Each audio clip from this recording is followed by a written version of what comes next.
उसके ससुराल वालों ने एक शादी में पसंद कर लिया था। अरे, वो लड़की तो बड़ी प्यारी है। मेरे बेटे अमन के लिए बात चलाओ ना। बस फिर क्या था, किसी रिश्तेदार के दखल से दोनों की शादी हो जाती है। लेकिन शीना की सास पारुल और उसकी देवरानी आसपास ही रहते थे। शादी के बाद शीना कहती है, सुनिए जी, ये चौका छूने की क्या रस्म होती है, जानते हैं क्या आप? अरे नहीं यार। हाँ, पर मम्मी को चाची से बोलते सुना था कि आज तुमको किचन की जिम्मेदारी देंगे, तो वो लोग आ रहे हैं खाना खाने हमारे घर। हे भगवान, ये कैसी रस्म है? साड़ी पहनकर किचन में खाना बनाना, ये तो कंप्यूटर की कोड को डिकोड करने से भी ज्यादा मुश्किल काम है। अरे चिंता क्यों करती हो, माँ है ना, सब संभाल लेंगी। वो बहुत समझदार है। शीना को भी पति की बात ठीक लगती है।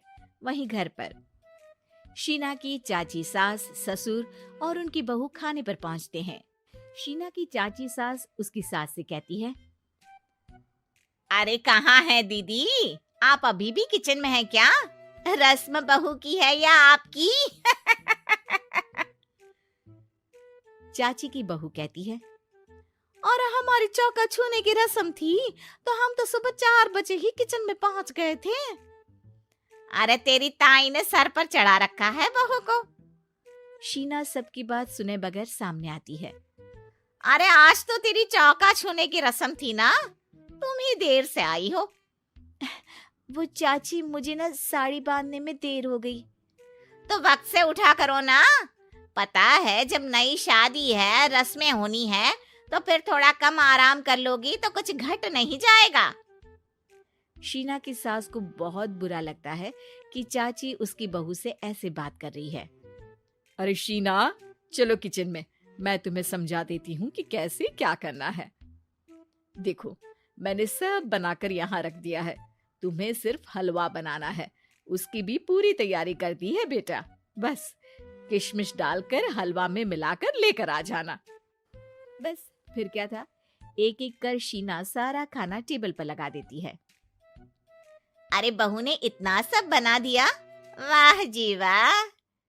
तभी शीना बोल देती है, नहीं नहीं चाची, ये सब तो माँ ने बनाया है, मैंने तो सिर्फ इसे टेबल पर लगाया है। वो साड़ी पहनकर काम करना अभी थोड़ा मुश्किल होगा ना। चाची सास तो सुनकर मानो बिफर ही जाती है। ये क्या बात हुई दीदी, मैं जब शादी कर कर आई थी तो आप बड़ी थी, पर किचन में ना आप आई और ना माँ जी। हाँ, क्योंकि उस वक्त मैं बहू थी और मुझे सास के हिसाब से काम करना था। लेकिन अब मैं सास हूँ तो मैं बहू को वैसे ही बनाऊंगी ना, जैसा कभी मैं बनना चाहती थी। खैर, चाची सास खाना खाकर वहां से चली जाती है। कुछ दिनों बाद, अरे शीना, ये क्या पहन रखा है? हे भगवान, इस परिवार में क्या हो रहा है? अरे क्या हुआ छोटी, इतना क्यों चिल्ला रही हो? इसने पहना क्या है? अरे दीदी, क्यों इतनी छूट दे रही हो? शीना, जो कि सलवार सूट पहने खड़ी थी, चाची के गुस्से को देखते ही अंदर चली जाती है। देख छोटी, हम दोनों को आज की बहुओं से तुलना नहीं करनी चाहिए।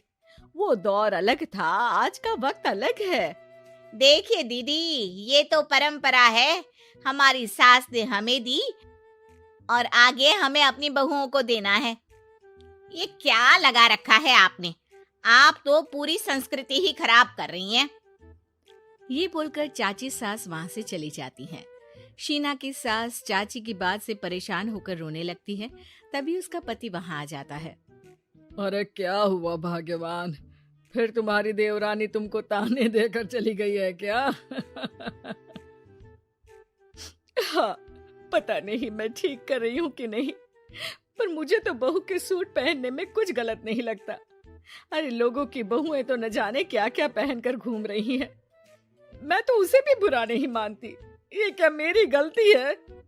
अरे नहीं, बिल्कुल नहीं। अपने किए फैसले का सम्मान करो, ठीक है सब। कुछ दिन निकल जाते हैं। फिर आता है शीना का पहला करवा चौथ।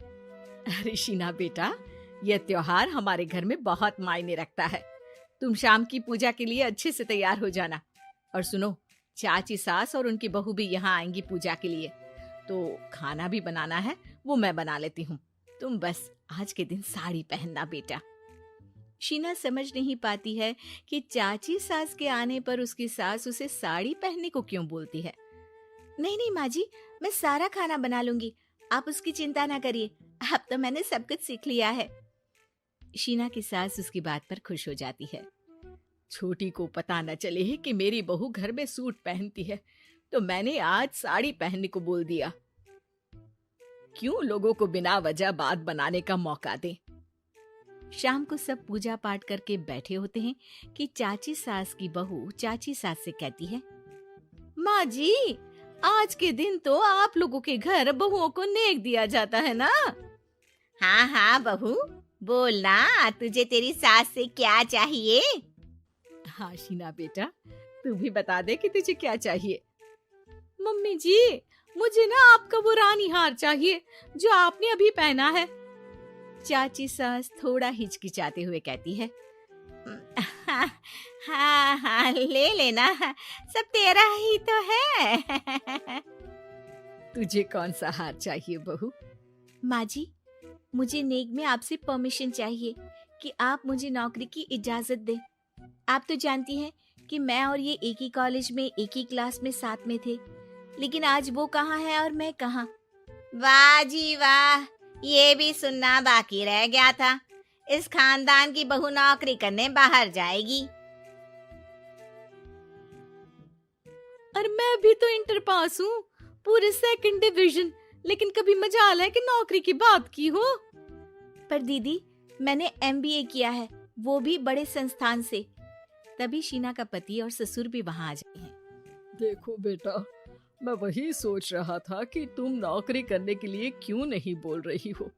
मुझे लगा शायद तुम नौकरी करना नहीं चाहती हो।